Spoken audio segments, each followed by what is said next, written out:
दोस्तों नमस्ते, स्वागत है आपका एडीडी न्यूज़ लाइव पर। मैं एमसी योगी। आप सभी को आप बता दें कि जो चुनावी समर है वो शुरू हो चुका है और सभी पार्टियां, चाहे वो देश की हैं चाहे वो राज्य की हैं, सभी पार्टियां अपनी अपनी एक्टिविटीज़ में अपनी अपनी कार्यवाही में जुट चुकी हैं। आपको बता दें घरोंडा में सर्वहित पार्टी ने भी एक मीटिंग रखी थी। आज यहाँ पर सर्वहित पार्टी के जो नेता इकट्ठे हो रहे हैं और वो किस प्रकार की योजना या रूबरी कराएंगे आपसे और पूरा का पूरा दिखाएंगे आपको कि सर्वहित पार्टी जो है वो भविष्य में क्या क्या करने वाली है, क्या उसकी योजनाएं हैं। सर, क्या कहना चाहेंगे आज की जो मीटिंग रही है और अपना जो योजनाएं हैं आपकी, क्या बताना चाहेंगे? देखिए, आपका स्वागत है। आपने हमारी ये कार्यकर्ता जो मीटिंग है उसमें अपने हमारी आवाज़ को जनता तक पहुंचाने के लिए आप यहाँ उपस्थित हुए और आपके बीच में लोकसभा प्रभारी मासा पहलवान जी और प्रदेश के महासचिव सुनील काम्बोज जी और घरोंडा की कार्यकारिणी और उसके सदस्य आपके बीच में मौजूद हैं और ये बैठक हुई है, सफल बैठक हुई है। इसका उद्देश्य आप सभी के आपके बीच में सुनील जी ने बताया 30 मार्च का जो कार्यक्रम है उसको ध्यान में रखते हुए इस मीटिंग को संपन्न किया गया है और आगे का कार्य आपके बीच में हमने रख ही दिया है। मुख्यमंत्री बदला गया हरियाणा में, उसके बारे में क्या कहना चाहोगे? देखिए, अचानक ही बदल दिया गया। अगर जैसे सुनील जी ने बताया, अगर कोई विकास कार्यों को नहीं करता है उसको अवसर दिए जाते हैं और केजरीवाल जी की तरह और बड़े बड़े चेहरों की लहरों में जो नेता चुने जाते हैं और अगर वो कार्य करके नहीं दिखाते तो फिर उनको इसी तरह से गठजोड़ और कुर्सियां उतार कर, खूंटे पाड़ कर, जो ये अभी दुष्यंत जी ने बयान भी दिया था, इस तरह के फिर करने पड़ते हैं। अगर वो कार्य वास्तव में करते तो इस तरह के कदम उनको उठाने ना पड़ते। तो आपका कहना है कि अभी तक ज़मीन पर कोई कार्य नहीं हुआ? अगर ज़मीन पर कार्य किया गया होता तो अचानक से रात को बैठक की गई और तुरंत ये उथल पुथल की गई और तुरंत रात के 12 बजे विधानसभा सत्र बुलवाया गया। तो वहाँ पर जो विपक्ष के विधायक भी थे, विपक्ष के जो नेता थे, हुड्डा जी ने भी कहा भाई कोई आपातकाल तो इस तरह का नहीं था, कोई इमरजेंसी तो इस तरह की नहीं लगी हुई थी कि रात के 12 बजे वहाँ पर गवर्नर ने भी तुरंत सत्र रखवा दिया कि सुबह सुबह सभी के सभी आएँ। लेकिन ये जो कार्य नहीं करते हैं, लहरों में जो नेता आते हैं और हेलीकॉप्टर जो एकदम से उतरते हैं हेलीकॉप्टर की तरह जो नेता होते हैं और कार्य नहीं करते तो उनको इस तरह के गठजोड़ करने पड़ते हैं। आपको क्या लगता है जनता आपके साथ आएगी? देखिए, हमें जो विचारधारा है, हमने जो कहा है कि हम अच्छे व्यक्तियों को लेकर चल रहे हैं। अच्छे व्यक्तियों से ही अच्छे परिवार, अच्छे परिवारों से ही अच्छे समाज और समाजों से, अच्छे समाजों से मिलकर ही राष्ट्र का निर्माण होता है। हम उस विचारधारा को लेकर चल रहे हैं और जो इस विचारधारा को साथ में अपनाना चाहता है, इसके साथ चलना चाहता है, हम उसका स्वागत करते हैं और इसी से ही राष्ट्र निर्माण संभव है। हम अपने साथ किसी व्यक्ति को जोड़कर नहीं चल रहे। अगर चल रहे होते तो वर्तमान की राजनीति की तरह उथल पुथल मचाने में हम भी शामिल होते।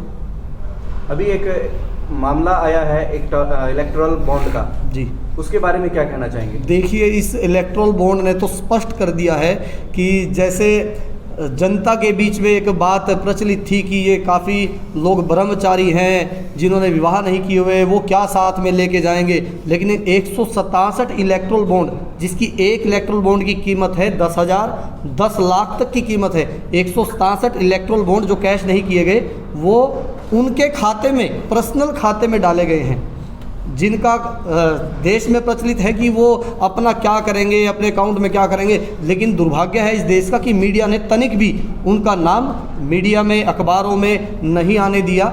जहाँ की अखबारों में, कुछ अखबारों ने छापा है कि 167 इलेक्टोरल बॉन्ड उनके अकाउंट में और 47% 6060 करोड़ रुपया चंदे के रूप में एक स्पेशल पार्टी जो भाजपा कहती है कि हम ना खाएंगे ना खाने देंगे, 47% वो अपने अकाउंट में ले लेती है। 47% कितना होता है? मतलब जहाँ जहाँ पर ईडी ने छापा मारा, तुरंत उन्हीं दिनों में, जो उसमें इंक्वायरी में निकला है रिपोर्ट में, उन्हीं दिनों में चंदा दिया है। गेमिंग जो बच्चों को बिगाड़ रही है, ऑनलाइन जो फ़ोन में बच्चे चलाते हैं, उन्होंने चंदा दिया है इलेक्ट्रॉन बॉन्ड के माध्यम से और छिपाया जा रहा था। ये तो सुप्रीम कोर्ट ने अपनी दखलंदाजी करके बीच में तब इसको उजागर करवाया है। अब भी पूर्ण रूप से एसबीआई ने इसमें नामों को शो नहीं किया है, लेकिन अब सुप्रीम कोर्ट इस पर कार्रवाई कर रहा है। जनता के सामने चेहरा नजर आ रहा है कि बेशक दिखाया गया हो जनता को कि वो लोग अपने लिए कुछ नहीं कर रहे, लेकिन अपने अकाउंट में तो इकट्ठा कर ही रहे हैं। एक सोशल मीडिया से जुड़ा प्रश्न है, फेसबुक पर बहुत ज़्यादा अश्लीलता जो है वो फैलाई जा रही है, और जिस पर किसी भी नेता ने और किसी भी पार्टी ने आज तक कोई बयान नहीं दिया है। आपकी पार्टी किस नज़र से देखती है, क्या कार्रवाई करेगी इस मामले? देखिए, देश में इस तरह के काफ़ी सारे मुद्दे जो इस देश की मूलभूत आधार है, ये रीढ़ की हड्डी है कि इन समस्याओं को नहीं हटाया गया तो वो कैंसर की तरह इस देश को खोखला कर रहे हैं। जैसे ये सरकार भी गाय को लेकर, गाय जो माता जिनको बोलते हैं, गाय माता बोलते बोलते सत्ता में आई थी, लेकिन देश को पहले नंबर पर इन्होंने खड़ा कर दिया है गाय के निर्यात में, गोमांस के निर्यात में। इसी तरह के जो सोशल मीडिया से जुड़े हुए ये मुद्दे हैं जिनसे बच्चों का भविष्य तय होता है और बिगड़ता है, इन मुद्दों पर, इस तरह के जितने भी मुद्दे हैं, इस पर सरकार का कोई ध्यान नहीं है। ये तो अपनी कुर्सी बचाने में लगे हुए हैं। इनको जनता ने मौका दिया था, अवसर दिया था, पूर्ण बहुमत के साथ अवसर दिया था, लेकिन अगर कार्य नहीं किया तो जनता का मूड अब दिख रहा है। वर्तमान में किसी भी तरह के इस तरह के लीडर की ना हरियाणा में ना पूरे देश में कोई लहर दिखाई दे रही है। अब इस तरह की विचारधारा की ज़रूरत है जो अच्छे व्यक्तियों की हो, जो अच्छे व्यक्तियों को साथ में लेकर चलने वाली हो, जो समाज कल्याण के लिए कारक हो। अगर अच्छे व्यक्तियों की सरकार होगी, अच्छे लोग आगे आएंगे तो जो बुरे व्यक्ति हैं उनका भी लाभ होगा, उनके बच्चों का भी भविष्य सुधरेगा, इस देश का भी भविष्य सुधरेगा। देश सही होगा तो देश अन्य विदेशों को भी ठीक तरीके से मार्गदर्शन कर पाएगा, जैसे विश्व गुरु जो ये बोलते हैं पहले से करता आया है। आज की जो ये मीटिंग रही है सर, इसका उद्देश्य क्या है? आज की मीटिंग का मुख्य उद्देश्य तो ये है कि हम 30 तारीख को प्रदेश सर्वहित पार्टी की जो कार्यकर्ता अधिवेशन है डॉक्टर मंगल सेन ऑडिटोरियम में, उसके लिए हम घरोंडा वासियों को यहाँ पे निमंत्रण देने के लिए आए थे।